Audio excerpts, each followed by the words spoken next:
Welcome to Chatter Matters, our very own podcast for the enabling team. This is the first episode of the podcast where we're going to explore about innovation, people management, human element in all of the VUCA world that we are living in, and even Bani, right? The VUCA to Bani that's happened now. Today's theme is around people first mindset, and we have the first speaker who's agreed to do this podcast with us. It's who's Amit Sood, who is the Vice President for Planning and Operations. Thank you, Amit. Thanks for accepting and coming in, being the speaker for the first podcast. Thanks again. Jubin, it's a pleasure. Thank you for having me. Amit, okay, so the role that you play, heading planning and operations, and the team is a very highly data-driven team. A lot of supply chain and operations. The thing that most fascinates me about you, and I work very closely with you, Amit, is your people-first mindset in everything that you do, right? And it resonates with the relationships that you've had with all your directs, and just how all people look up to you. Just can you throw us some light on it, and how do you build that? How is that people first mindset come to you? Zubin, I think in the industry which we work on, which is the e-commerce industry, I think it is very, very important to understand the whys and hows of what you're doing.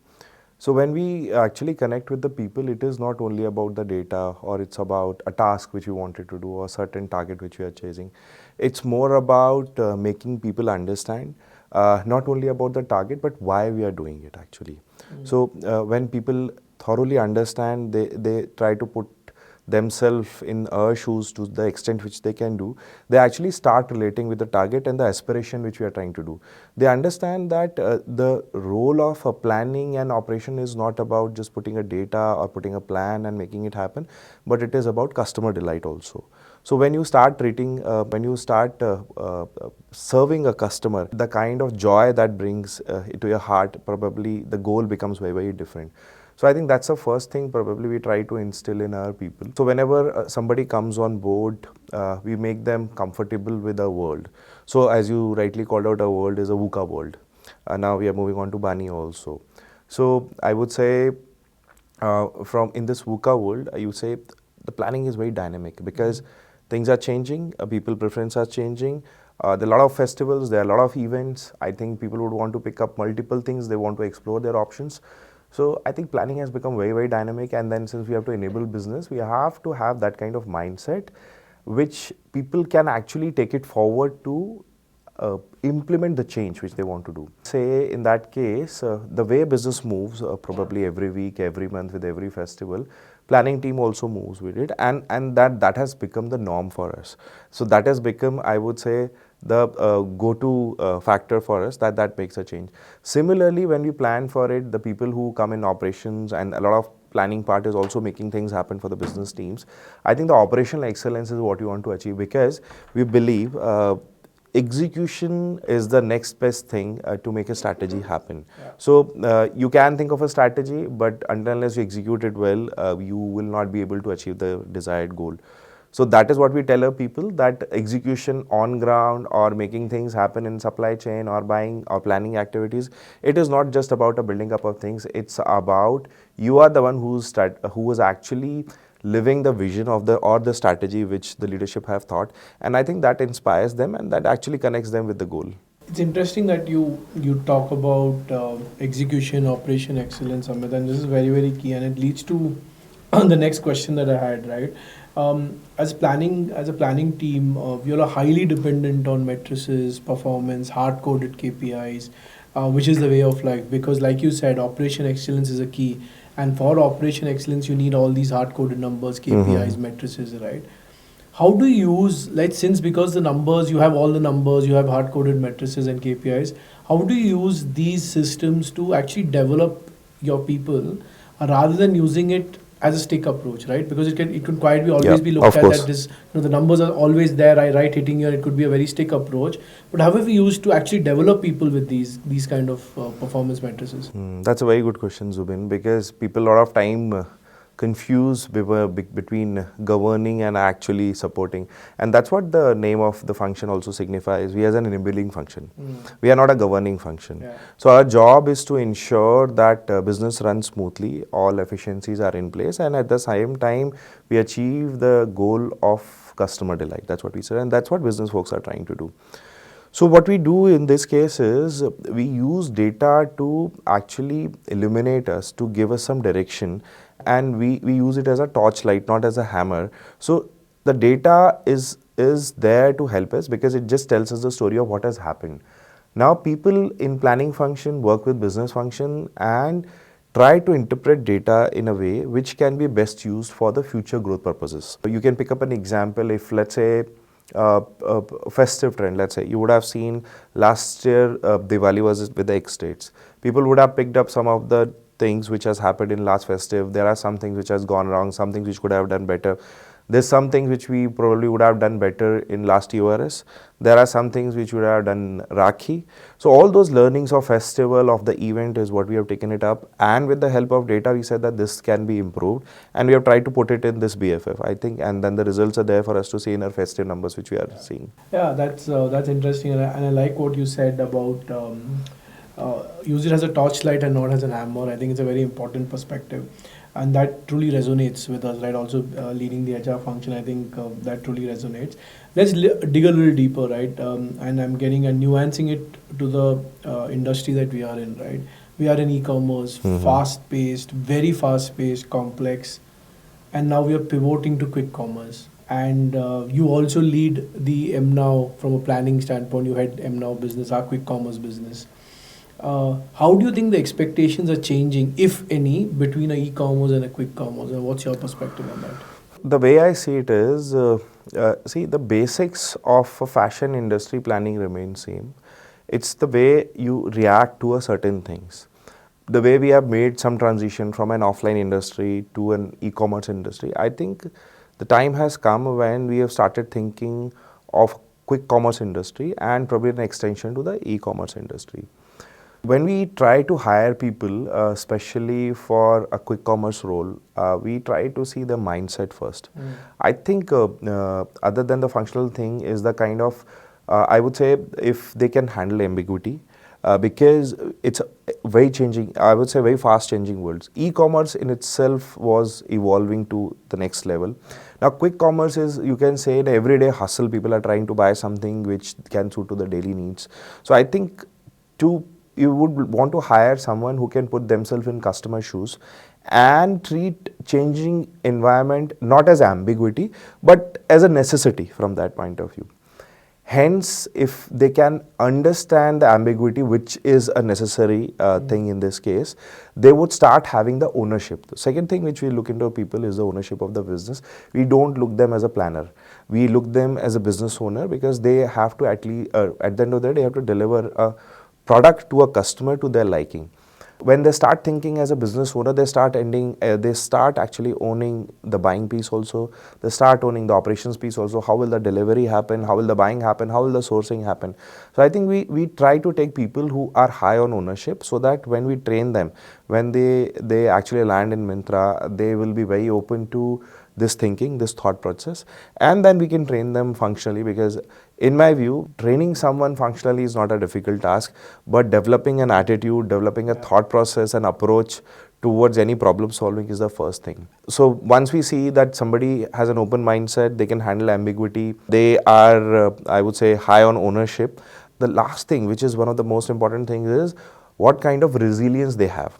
Because you see, the fashion trends are always evolving, and whatever we would have thought to the best of our intentions might not turn out the way we would have thought.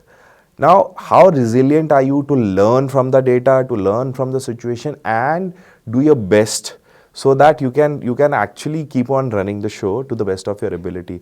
So I think resilience, I would rate it as similar to ownership for a planning team, and these are the things probably along with ambiguity we see in a person.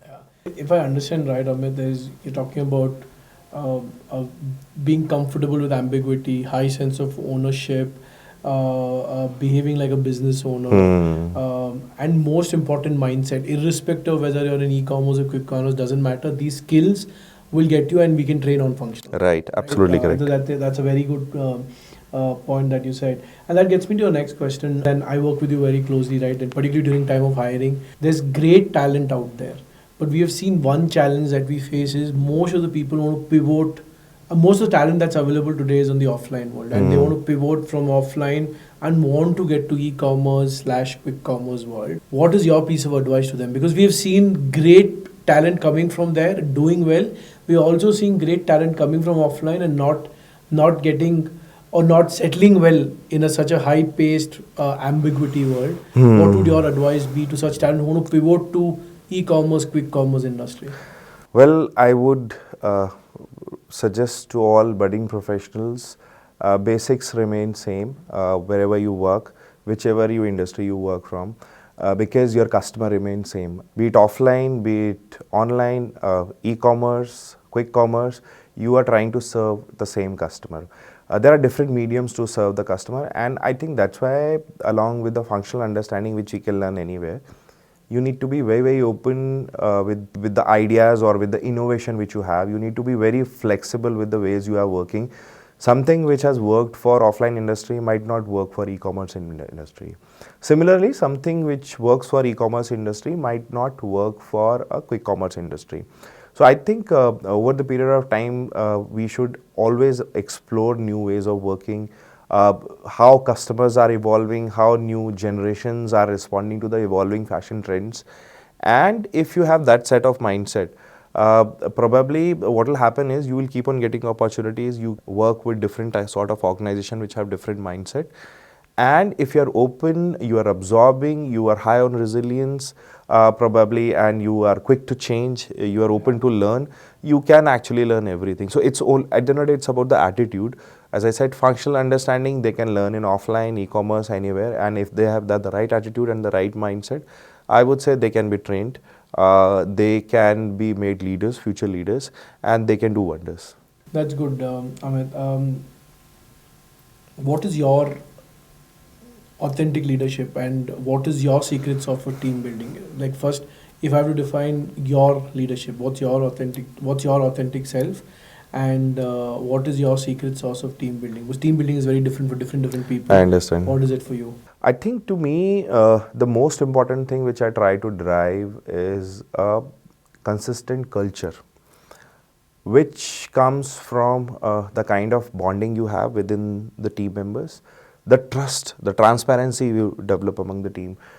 People can get what they want and people might not get what they want, but at least at the end of the day, if they are clear and you communicate it with them in the right way, in a transparent way, in advance, which they will not figure out on their own, they will respect you, they would want to work with you, they would bond with you. I personally believe that we need to push people to do their best, because there are a lot of times when they don't understand their true potential. But at the same time, we have to do it with some kind of empathy. We have to do it with the openness, try to understand what they want to do, and be very transparent with them so that they can actually relate to.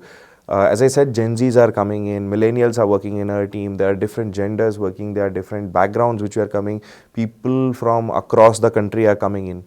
Now, if you work with such a diverse set of folks, I think there are very basic things which needs to be touched, and that's what we try to develop it over here. So in last 5 years, I've worked to develop a sort of culture which is a high performance driven culture where people would be rewarded, people on their performance, and if you do good, we keep on moving people in, shuffling in different roles, from central planning roles to speed planning roles, from speed planning role to category planning roles, private brands, external brands, international brands. So I think Myntra is a big organization, and since we have the luxury of having one planning team, I think we offer them that kind of psychological safety also, though, so that if you explore and if you try your level best, probably at the end of the day, it is not about the final number, but it's about the approach also which you are taking. It's about your attitude. It's about probably your contribution to the business and how you are gelling with not only planning team, but with the overall organization. Because we see larger teams also as an extension to our team, like the way we are to them. So stakeholder management becomes very important. How do they gel with other people? How do we try to problem solve along with other teams? I think that's one of the key traits of the planning team. Planning and operations team is what we try to pull in. So in my mind, that's a culture which we have tried to build in, and that's what we wanted to extend. Correct. So you're saying your mantra of team building is building a transparent consistent culture so that people can strive and Absolutely. get their best every day. Absolutely correct. I mean, for all budding leaders, right? What would, if you have to summarize it, or let's say, um, one leadership philosophy that you would like to pass on to them, to the next generation of leaders who will probably step into your role or who are looking up to you, what would that be? I think as a leader, probably at a senior levels, maybe we need to be very we need to be having a very open mindset. We need to be a listener first, then probably start giving it to the people, because you are where you are because people believed in you at some point of time and you have the understanding and knowledge. But if you stop listening to people, you will stop learning.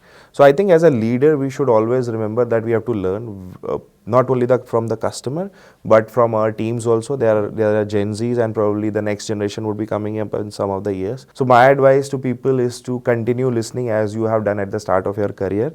It will always helpful. It will always make you a stronger leader.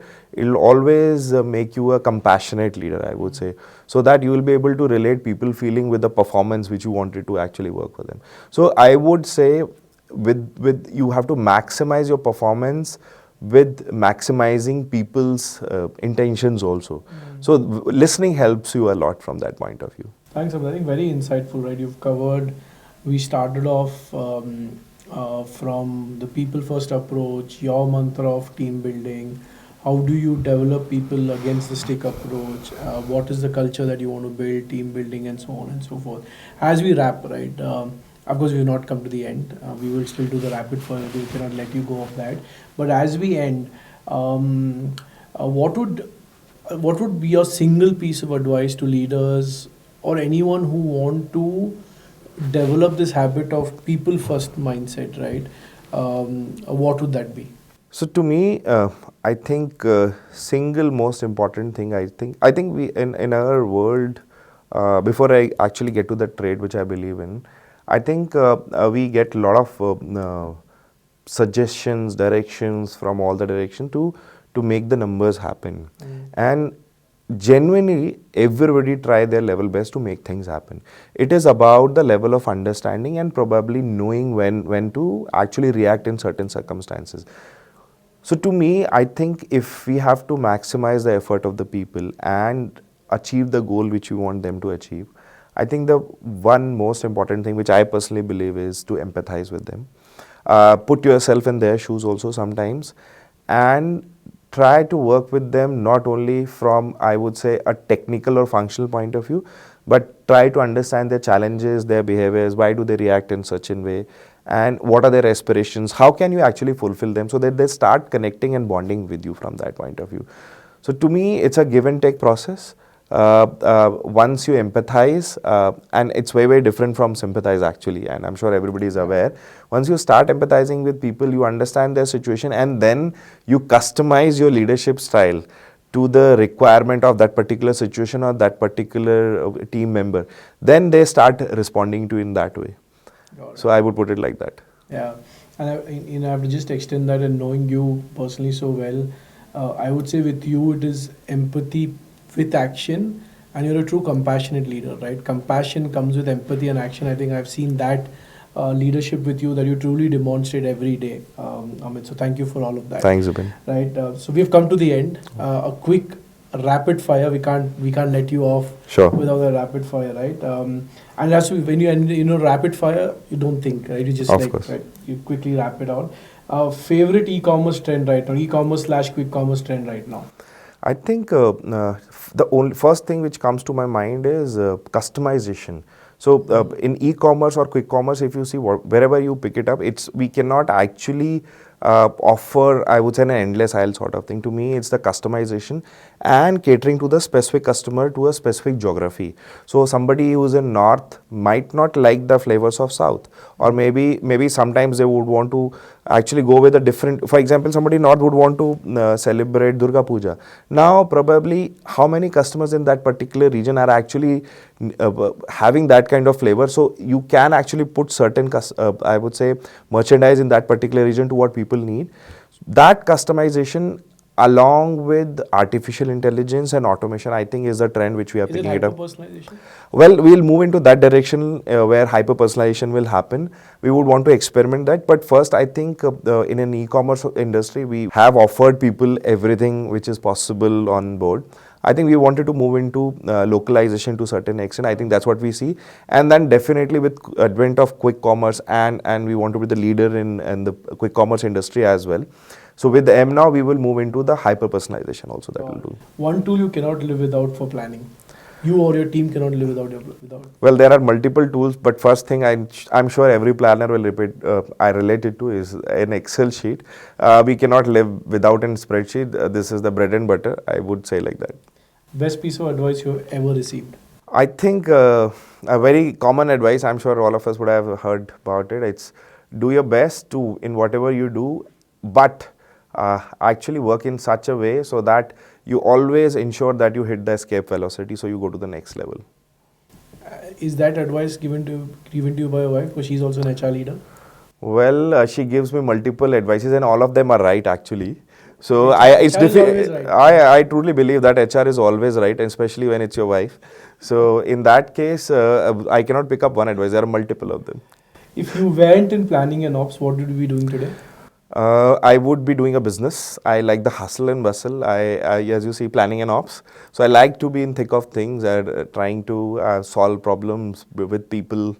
I think I would be have been a businessman doing some trading. Again, I had to end this with this question because being an HR, if given you're married to HR and I'm an HR expert on speed dial at home, what's that one HR related nugget you have learned that helps you at work?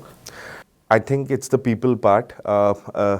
People are everyone individual is different. You have to customize your behavior, and you cannot be an artificial person. I mean, you will not be able to maintain it. I think you have to be natural. So you have to think it lot of times from your heart, and you have to mix your mind and your heart, and then probably then you will start getting the result. I think that's what I've understood. Thank you, Amit. Thank you. Thanks for your time. I think it's been incredibly insightful.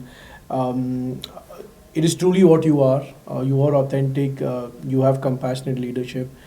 Thank you for all the gyan, if you will, on the people first mindset. You truly live it, right? And I'm sure all of them who listening to this podcast are going to listen to this podcast. It's going to help them in terms of how can you still have all the hard-coded numbers that are required, but still have the people first mindset. So thank you once again for coming in on this podcast, and appreciate it. Thank you so much, Jubin. It's a pleasure for me. Thank you, guys.